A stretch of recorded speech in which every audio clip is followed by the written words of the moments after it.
Oi pessoal, paz do Senhor Jesus, estamos de volta e eu quero agradecer muito a vocês pelas novas inscrições essa semana, bastante novos inscritos, você que compartilhou, você que passou para amigos o nosso estudo, o nosso vídeo, que divulgou o nosso canal, Deus abençoe muito.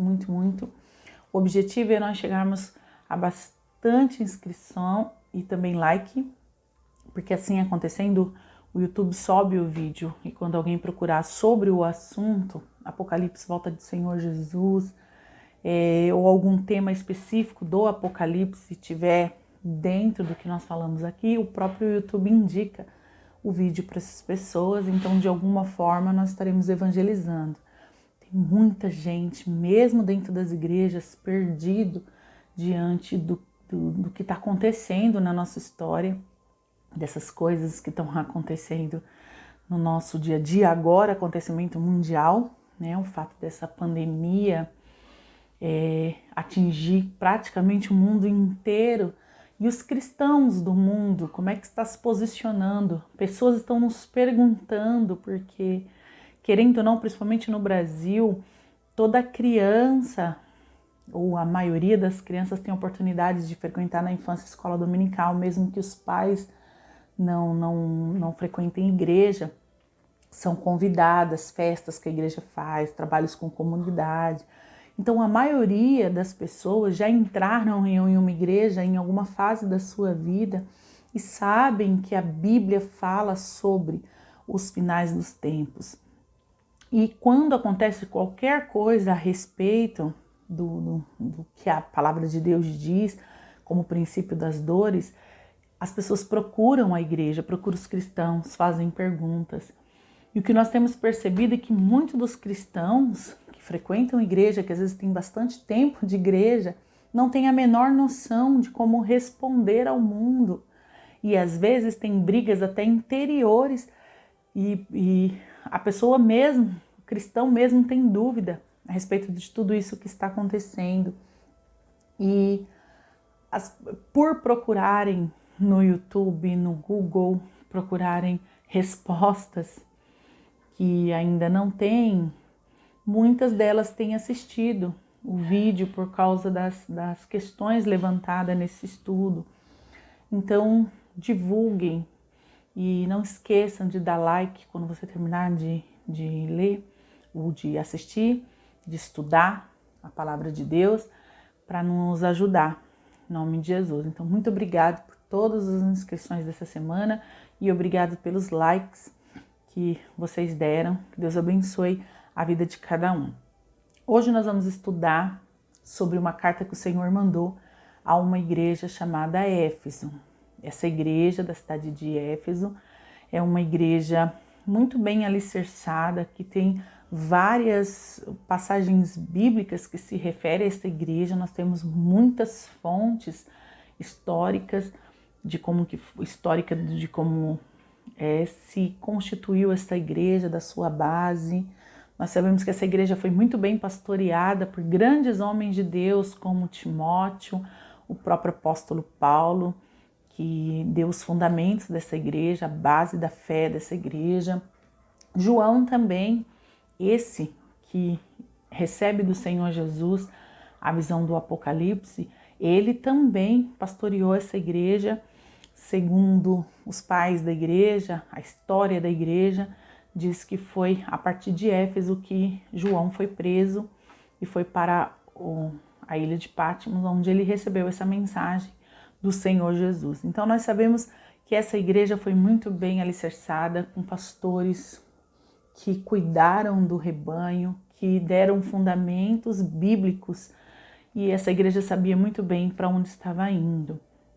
E o Senhor Jesus manda uma carta a esta igreja mais ou menos 40 anos depois que Paulo deu o fundamento da igreja.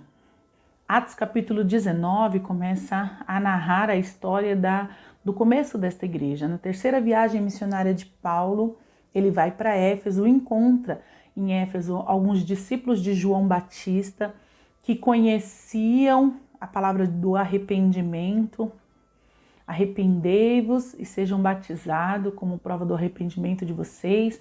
Então esses discípulos de João Batista tinham o batismo de João, mas ainda não conhecia o Cristo ressuscitado, a palavra, o Evangelho.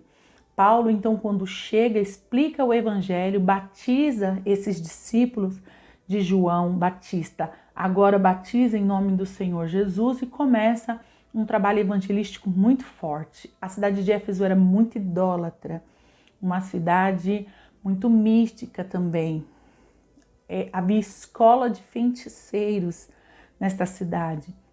E a Bíblia diz que com a evangelização, o apóstolo Paulo pregando, ele quando chega na cidade de Éfeso, ele vai pregar na sinagoga, ele começa a sofrer muita rejeição dos judeus na sinagoga, e ele então vai para a cidade ele vai para a escola de Tirano, uma escola que tinha bem próxima à sinagoga, praticamente vizinho da sinagoga, e ali durante 2 anos ele dá um curso intensivo de teologia bíblica, de doutrina bíblica, e assim que começa a igreja. Muitos milagres foram feitos, o Senhor operou maravilha, o apóstolo Paulo através de lenços, e o Senhor começou a fazer milagres, usar o apóstolo Paulo de forma tremenda, porque o lugar ali era muito pesado espiritualmente. Então o Senhor veio com uma manifestação muito forte através do apóstolo Paulo para ganhar aquela cidade para Cristo. E foi isso que aconteceu. A Bíblia fala que feiticeiros que iam se convertendo, pegavam seus livros de magia e queimavam em praça pública. Esses livros eram caríssimos, valiam milhões de dólares se juntar todos aqueles livros na moeda de hoje, e eles não se importaram com o custo do que eles estavam fazendo, financeiramente o quanto estavam perdendo, mas por causa do amor ao Evangelho, de abraçar a fé no Senhor Jesus, eles chegaram ao ponto de se desfazer de coisas caríssimas que não ajudaria na sua fé e abraçaram o Senhor Jesus. O apóstolo Paulo então deixa aquela cidade com seu coração muito feliz, sabendo que o Evangelho tinha sido realmente aceito por muitos daquela cidade. Lá eles tiveram grande perseguição dos judeus que não criam no Cristo que Paulo estava pregando. Então os judeus foram contra os cristãos, teve muitas brigas no sentido de conflitos teológicos. Cristãos foram levados aos cenáculos para serem processados e para sofrerem penalidade. Tinha os religiosos e os comerciantes que viviam da religiosidade do povo, porque lá tinha um grande templo da deusa Diana, e eles vendiam muitos utensílios para a adoração a Diana, e muitas pessoas viviam disso, dessa venda, e eles começavam a perder mercado, porque as pessoas iam se convertendo, então eles não compravam mais esses utensílios religiosos para a adoração de Diana. Então houve uma grande revolta na cidade, foram contra os cristãos, mas o Senhor deu graça e eles conseguiram vencer. E quando o apóstolo Paulo vai escrever a igreja de Éfeso, ele diz que ele está muito admirado pela fé. O apóstolo Paulo já tinha deixado para seguir com a missão, porque o apóstolo Paulo queria voltar para Jerusalém, de Jerusalém para Roma. Havia promessa de Deus que Paulo iria para Roma, ele queria muito ir evangelizar Roma também. Então o apóstolo Paulo escreve de Roma uma carta à igreja de Éfeso dizendo: poxa, eu estou muito feliz com a fé de vocês, admirado com a fé de vocês e do amor de vocês ao Senhor e à sua obra. Efésios capítulo 1, Paulo fala isso. Eu estou admirado com vocês pela obra que vocês têm feito. Quando o apóstolo Paulo ele fica sabendo da sua prisão, ele está em Mileto e manda chamar pastores da igreja de Éfeso, o presbitério da igreja, a liderança da igreja de Éfeso, e dá uma palavra para os pastores. Ele diz que os pastores cuidassem de si mesmos, da sua vida espiritual, da sua família, cuidem de vocês e cuidem do rebanho. Tem um rebanho muito bonito na igreja de Éfeso, que amam ao Senhor, que conheceram a palavra e abraçaram a palavra da verdade. E a ordem o conselho do apóstolo Paulo é: cuidem do rebanho do Senhor, porque virão lobos, virão pessoas querendo atrapalhar a fé, querendo manchar a fé desse povo, querendo colocar dentro do evangelho ideias humanas e desviar o povo da verdade. Então, cuidem desse rebanho, não deixem que essas ovelhas do Senhor se percam por causa desses falsos pastores. Isso o apóstolo Paulo adverte. E aí, quando chega no Apocalipse, mais ou menos 40 anos depois dessa palavra do apóstolo Paulo, desse trabalho do apóstolo Paulo, no capítulo 20 de Atos dos Apóstolos, Paulo diz que ficou 3 anos com eles, 2 anos de estudo intensivo e ao todo 3 anos de evangelização, de entrega, em que o coração de Paulo foi derramado ali para aquele povo, no sentido da evangelização. Tudo que estava no coração de Paulo, tudo que ele conhecia do evangelho, ele passa para estruturar aquela igreja, vive o dia a dia da igreja. A Bíblia diz que Paulo pregava nas casas, grupos pequenos e em grandes concentrações, e ele pregava o Cristo, pregava o evangelho. Se você lê a carta que ele escreve à igreja de Éfeso, ele trata das doutrinas, de como levar uma vida cristã, fala das armaduras de Deus. Era uma igreja que vivia num lugar onde, como eu já falei para você, havia escola de feiticeiros. Então, as hostes espirituais do mal, as ciladas do diabo, estava muito evidente ali no meio daquela cidade. E Paulo sabia que eles precisariam de muita estrutura, muita base. Quanto mais a igreja guerreia espiritualmente, mas ela precisa de base, mais ela precisa de oração, mas ela precisa das armaduras de Deus. E é exatamente isso que Paulo fala na carta que ele escreve de Efésios, no capítulo 6, versículo 10, ele fala: revestido de toda a armadura de Deus, para resistir no dia mau, e havendo feito tudo, ficai firme.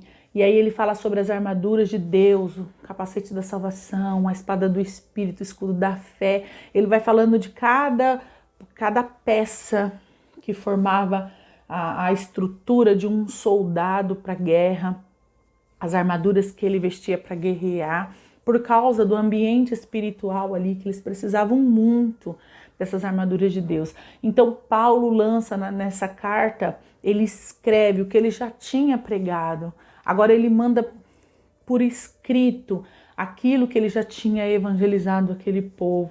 Graças a Deus por isso, porque hoje a gente tem essa carta à nossa disposição.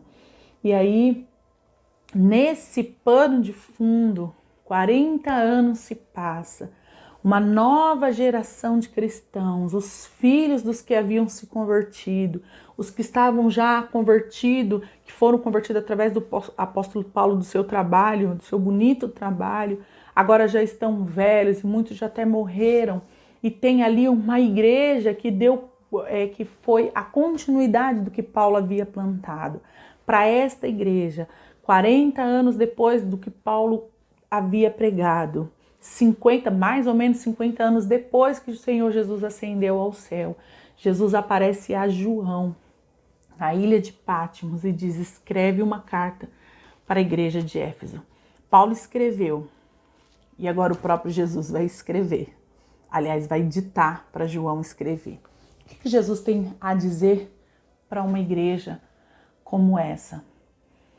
Muito bem estruturada na doutrina, que aprendeu a amar ao Senhor, que Paulo se admira pela fé e pelo amor que eles têm ao Senhor. O que Jesus tem a dizer 40 anos depois? O que uma igreja, que pode acontecer a uma igreja muito bem estruturada na sua doutrina 40 anos depois? Vamos ler? Atos dos Apóstolos, capítulo 2. Diz assim, Atos não, é que nós tivemos estudo no livro de Atos, então está bem presente ainda na minha mente. Aliás, esse estudo vai sair, um podcast sobre esse estudo, todo o livro de Atos. Um homem de Deus que trabalha com isso se propôs, ele ouviu um dos áudios do nosso estudo e se interessou pelo estudo inteiro e agora ele quer transformar isso em um áudio. Assim que estiver pronto eu aviso vocês, orem por isso. Quem participou do estudo de Atos sabe o quanto crescemos no conhecimento, né? Então tá na minha cabeça ainda Atos dos Apóstolos, mas nós estamos estudando agora o Apocalipse, capítulo 2, que diz assim, o tema é Carta à Igreja de Éfeso. Ao anjo da igreja em Éfeso, escreva. Quem é que está mandando escrever? Jesus. Está falando para João. Estas coisas diz aquele que conserva na mão direita 7 estrelas e que anda no meio dos 7 candelabros de ouro. No capítulo 1, se você não viu esse estudo, volta lá, vai lá no canal, aqui no canal, e coloca lá capítulo 1 de Atos dos Apóstolos, de Apocalipse, e você vai ver que nós trabalhamos o significado dessas 7 estrelas e dos candelabros ou candeeiros. O que é isso? Que Jesus já havia se apresentado a João dessa forma no capítulo anterior, e ele diz ao anjo da igreja em Éfeso, escreva. Essas coisas diz aquele que tem, no capítulo 1 nós vimos, que ele tem as 7 estrelas em suas mãos. Aqui está dizendo que ele conserva, então é uma continuidade. Os pastores sempre estarão nas mãos do Senhor. Se não está nas mãos do Senhor, é lobo, não é pastor. E ele diz, aquele que conserva na mão direita as 7 estrelas, e que anda no meio dos 7 candelabros, nós já vimos no capítulo 1, que 7 candelabros de ouro é a igreja. Então ele está dizendo, eu conservo o pastorado nas minhas mãos, os pastores, e eu ando no meio da minha igreja. Só aqui já treme o nosso coração.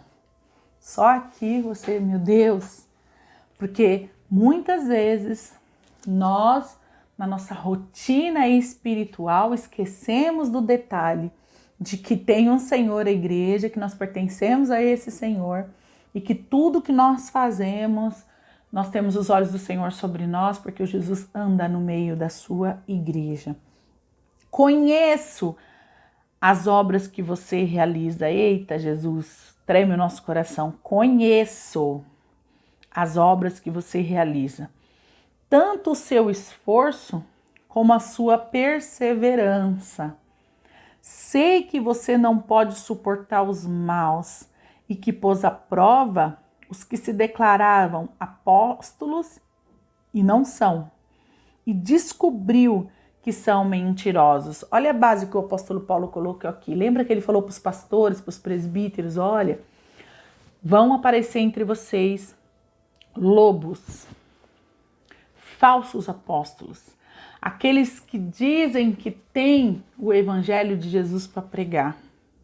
O apóstolo Paulo deu um fundamento tão bom para eles que quando esses caras chegavam aqui na igreja dizendo eu sou apóstolo, sabe aqueles pregadores itinerantes que você nunca sabe de que igreja ele é, nunca para em lugar nenhum, que não tem uma identidade, pouco se sabe sobre esses homens. Então eles chegavam lá na igreja de Éfeso querendo pregar, se intitulando, e eu tenho muito medo dessas pessoas que se batem no peito para dizer qual é o título que ele tem eclesiástico, porque quem tem título mesmo, que foi chamado por Jesus, entende a responsabilidade do seu título e que isso não é motivo de se orgulhar para os outros, mas é a consciência que deve ter quem tem título, é que é servo dos outros e deve ter muito temor no seu coração pelo título que carrega.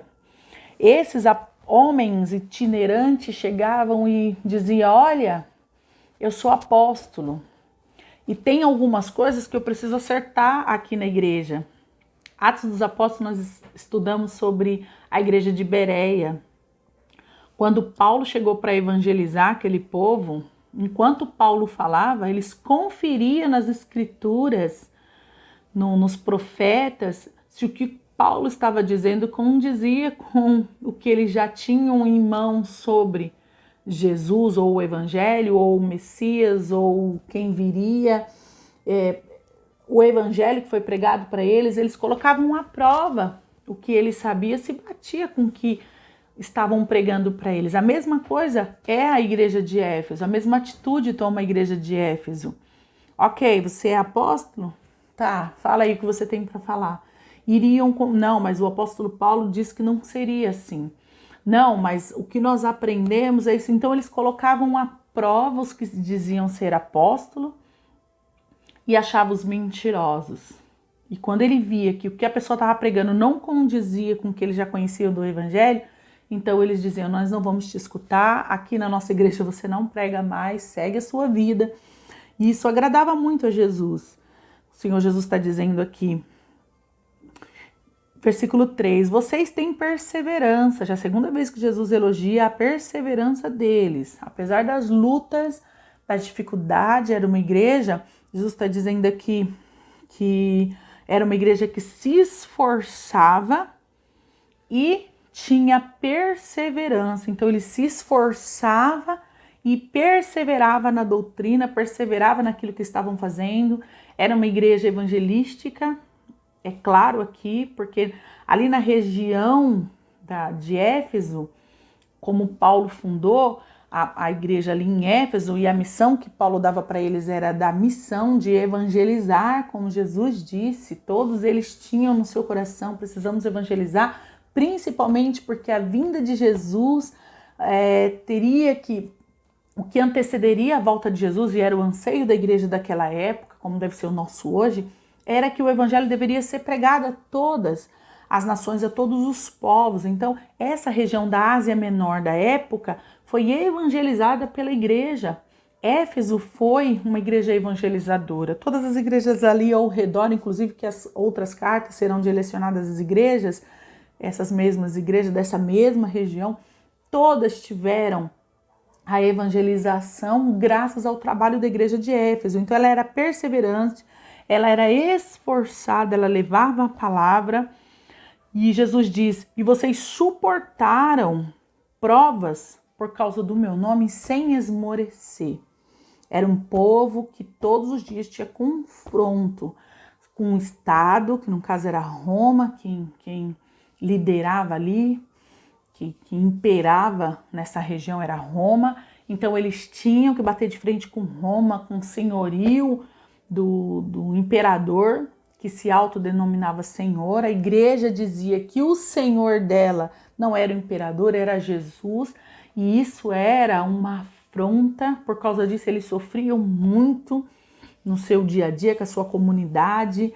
Eles eram denunciados pelos próprios amigos, vizinhos, parentes, e a Bíblia diz: vocês perseveraram e vocês suportou provas por causa do meu nome sem esmorecer. Suportar provas por causa do meu nome é provar que essa pessoa, tem como Senhor o Jesus. E quando eles são colocados contra a parede, eles não negam que Jesus é o Senhor.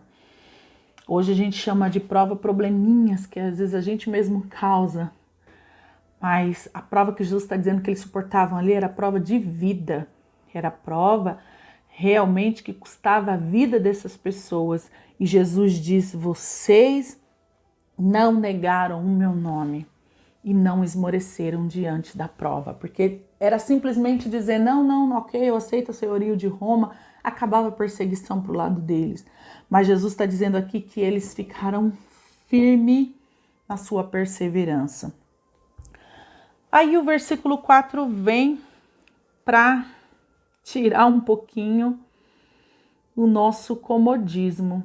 Esse versículo 4, ele ecoa nos dias de hoje também.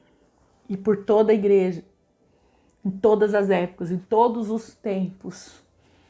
Essa palavra é uma palavra do Senhor Jesus de aviso, de que tem alguma coisa errada na igreja. E isso que tinha errado na igreja de Éfeso, muitos de nós precisamos escutar também, porque pode ser também um problema que tem de errado na nossa vida e na nossa forma de ser igreja hoje. Diz assim: tenho, porém, contra você, Jesus sendo contra alguma coisa que estamos fazendo. O seguinte, tenho, porém, contra você o seguinte: você abandonou o seu primeiro amor. Ai, meu coração. Abandono do primeiro amor. O que eu posso pensar? O Senhor Jesus, lá no Evangelho de Marcos, capítulo 12, o Senhor Jesus fala sobre a base dos mandamentos. O Senhor Jesus foi perguntado, capítulo 12, versículo 28, um escriba perguntar ao Senhor: qual é o grande mandamento? Vou até ler aqui para vocês. Diz assim: qual é o mais importante de todos os mandamentos da lei? E aí Jesus diz: escute, povo de Israel, o Senhor nosso Deus é o único Senhor. Ame o Senhor teu Deus com todo o seu coração, com toda a sua alma, com toda a sua mente, com todas as suas forças. E o segundo mais importante é esse: ama os outros como você ama a você mesmo. Não existe outro mandamento mais importante do que esse. Você abandonou, eu tenho contra ti que você abandonou o primeiro amor. O primeiro grande mandamento, o Senhor Jesus diz, que é amar a Deus acima de todas as coisas. Amar a Deus com todo o seu coração, com toda a sua alma, coração, decisão. Lembra que o Senhor Deus falou: filho meu, dai-me o teu coração. É Jesus quem consegue transformar o nosso coração de pedra em coração de carne. É Deus que consegue transformar o nosso coração, porque é o centro da nossa vida. Só Ele pode fazer essa obra. Dai-me o teu coração. Então eu entrego meu coração ao Senhor e Ele faz essa mudança. Então precisa de uma entrega.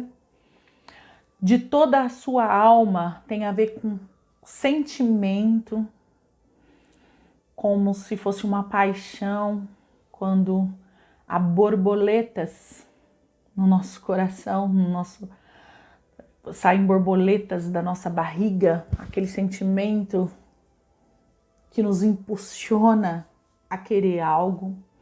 Então, de toda a sua alma, de todo o seu entendimento está ligado à razão.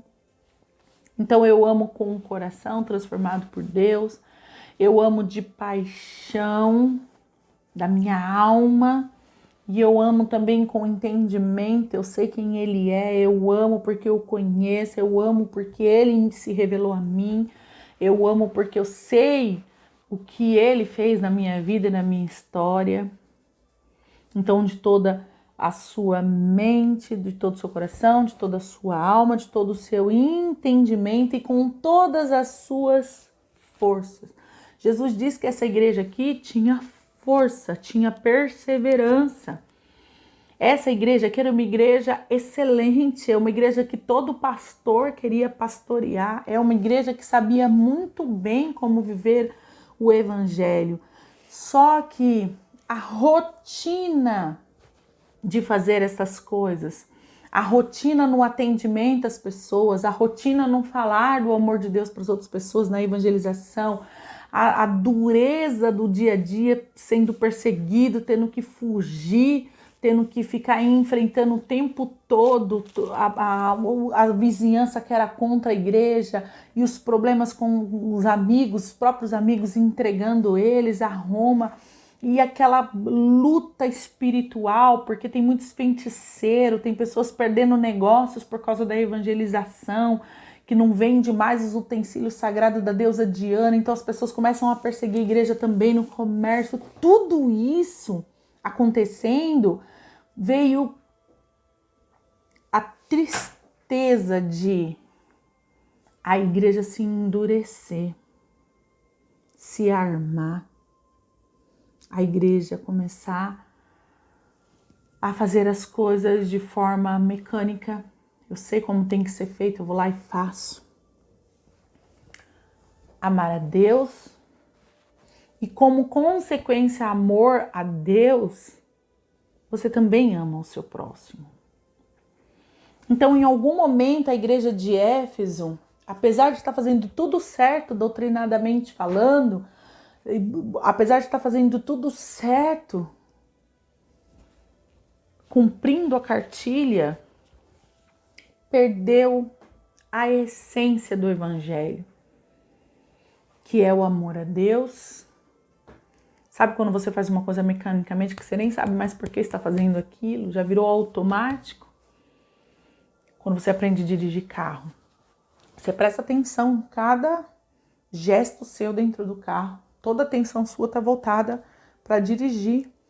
A embreagem, o acelerador, o freio, o volante, liga a chave, as marchas no tempo certo, sua cabeça, agora é a segunda, agora é a terceira marcha, agora é a quarta marcha, a quinta marcha.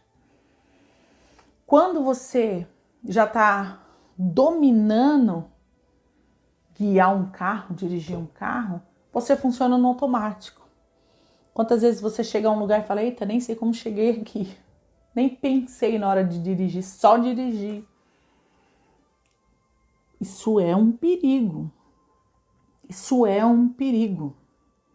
Porque enquanto eu estou prestando atenção no que eu estou fazendo, eu tenho todo um cuidado, eu vou seguindo toda uma norma para que não haja acidente quando eu estou dirigindo. Na vida espiritual, quando nós deixamos as coisas correrem por si só, é muito perigoso. A gente liga o automático para dirigir um culto, ligamos o automático para preparar uma palavra, ligamos o automático para evangelizar alguém, ligamos um automático para atender uma pessoa, vamos para um atendimento pastoral já todo programado. Se ela for por esse caminho, eu resolvo assim, se ela pedir isso aqui, eu vou para esse lado, já está tudo programado por conta da rotina, eu já tenho todo o roteiro de como atender alguém. A igreja de Éfeso correu o risco e ao longo da história dela começou a perder a motivação e o porquê estavam fazendo o que estavam fazendo. Não há mais amor pelo que está fazendo. O meu amor a Deus reflete no meu cuidado com o meu irmão. O que a igreja de Éfeso perdeu aqui foi a paixão pelo que estava fazendo e a motivação, a verdadeira motivação do que estava fazendo. E na nossa vida cristã, quanto mais tempo você tem de cristão, mais você corre também esse risco. No reino de Deus, todas as pessoas são importantes. Não tem automático. As pessoas são seres individuais, cada um com o seu problema, cada um com a sua dificuldade, cada um com a sua guerra, cada um com a sua necessidade de atendimento. E ninguém conhece o coração do homem senão o próprio Deus. E quando eu não busco mais a Deus para fazer as coisas na igreja, quando eu não tenho mais a direção de Deus para minha vida, eu acho que eu já sei fazer, não preciso mais pedir a direção de Deus. Isso se chama esfriamento. Isso se chama abandono do primeiro amor. Vou falar agora com a liderança, com os pastores. Você lembra o seu primeiro atendimento espiritual que você fez? Toda a atenção, todo o amor. A consciência de que aquela pessoa é uma ovelha do Senhor, não sua. E por isso que eu tenho que tratar ela como o Senhor trataria. E o Senhor trata as pessoas até o final, conhecendo o coração, olhando para dentro dos olhos da pessoa, até que haja cura. Nós passamos com o tempo a desistir das pessoas mais fácil. Se Deus não desistiu da pessoa, nós também não deveríamos desistir. Se Deus amou essa pessoa ao ponto de dar sua própria vida, nós deveríamos também amar. Não tem como o meu amor com Deus, a Deus, está certo, resolvido, e o meu amor ao próximo não atender, porque se eu amo a Deus, automaticamente eu amo o próximo. Porque o amor de Deus me leva a amar o próximo. Eu não desisto das pessoas porque Deus não desistiria, porque Deus não desistiu. Então Jesus está dizendo aqui, eu tenho contra você, que você abandonou, deixou para lá o amor. E aí ele diz, lembre-se, pois de onde você caiu, ao remédio para a cura disso. Traz à sua memória quando foi que você deixou de ter a verdadeira motivação de fazer o que você está fazendo. Volta lá quando é que você desistiu. Foi alguém que te magoou? Foi alguma coisa que te feriu? Foi alguma coisa que você esperava que acontecesse e não aconteceu? Quando foi que você tomou a decisão de não amar mais? Quando foi que você começou a desistir daquilo que Deus não desiste? Arrependa-se. Volte à prática das primeiras obras. Isso é arrependimento. Se eu me arrependi, então eu volto. Eu mudo o caminho. Eu vou para o rumo certo, para a prática. Então, arrependa-se. Lembra, arrepende-se e volte a praticar as primeiras obras. Busca no seu coração a motivação que te trouxe até aqui. Busca no seu coração. Logo que você conheceu o amor de Deus, que você começou a fazer a obra de Deus, você não se importava com nada e com ninguém, você só queria Deus, só queria fazer a sua vontade, só queria fazer a obra de Deus. Quando você ia orar, nada mais importava, só aquele momento da oração, aquele momento que é seu e de Deus. Amar ao Senhor significa estar com Ele, ter prazer nas coisas dEle, prazer de estar em oração, prazer em estudar sua palavra, prazer em meditar nas coisas que realmente importa. Se você não se arrepender, virei até você e tirarei o seu candelabro do lugar. Não tem sentido você ser chamado de igreja se você não ama. Nem ama a Deus e, por consequência, não ama o próximo. Como é que pode ser chamado de igreja? Então eu vou tirar de uma vez a ideia de que você é igreja. Porque você não está iluminando como igreja. Você tem toda a teoria. Você tem toda a prática sem amor. E se a essência do evangelho é o amor, Jesus falou, vocês vão ser conhecidos pelo amor um pelos outros. Vocês serão luz por causa do amor de vocês. E de repente esse amor não existe mais. Então você não é igreja. Então ou você se arrepende com essa palavra e volta a ser igreja. Ou então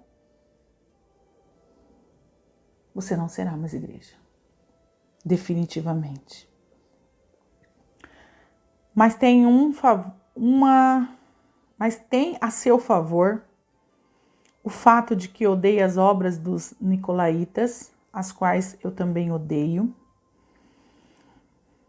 Nicolaítas, nós vamos trabalhar na igreja de Pérgamo, nós vamos voltar a esse assunto, mas era algo que estava machucando, que estava acabando com a igreja dessa época. E Éfeso, quando chegou essa doutrina dos nicolaítas para dentro da igreja, assim como Jesus falou lá no começo, esses apóstolos que vêm com o novo evangelho e vocês não aceitam, Jesus elogia isso na igreja de Éfeso e mais uma vez ele ressalta que vocês odeiam os nicolaítas porque você sabe que a doutrina deles é contra a vontade de Deus. Eu também odeio. E ele diz, quem tem ouvido para ouvir, ouça o que o Espírito diz à igreja. Não é porque eu tenho um ouvido que quer dizer que eu ouvi. Eu tenho ouvido, mas eu posso não ouvir o que o Espírito Santo diz à igreja. E aí Jesus está dizendo, você tem ouvido? Então dá ouvido ao que o Espírito diz à igreja. Ao vencedor darei o direito de se alimentar da árvore da vida. Essa igreja aqui está respirando morte por causa da perseguição. E Jesus antecipou aqui o que está lá no capítulo 22 do Apocalipse. Lá na cidade de Deus há uma árvore da vida que produz vida. E os frutos dessa árvore a cura. E Jesus está dizendo, quem vencer, eu vou dar a se alimentar da árvore da vida que se encontra no paraíso de Deus. Quem vencer vai morar para sempre com o Senhor e vai ter vida eterna. Essa é a palavra de Deus para a igreja de Éfeso, essa é a palavra de Deus para o meu e para o seu coração. Nós estamos vivendo o Apocalipse hoje, o Apocalipse agora. O que a palavra do Apocalipse serve para mim hoje? Que direção ela me dá hoje? E essa é a primeira igreja, a primeira carta que o apóstolo Paulo, que o apóstolo João escreve, o que o próprio Jesus diz a ele. Nós vamos voltar com o capítulo, continuando no capítulo 2, com mais uma igreja, que é a igreja de Esmina. Não perca o próximo vídeo. Dá like se você gostou e compartilha com quem você acha que precisa dessa palavra. Deus abençoe a todos, em nome de Jesus.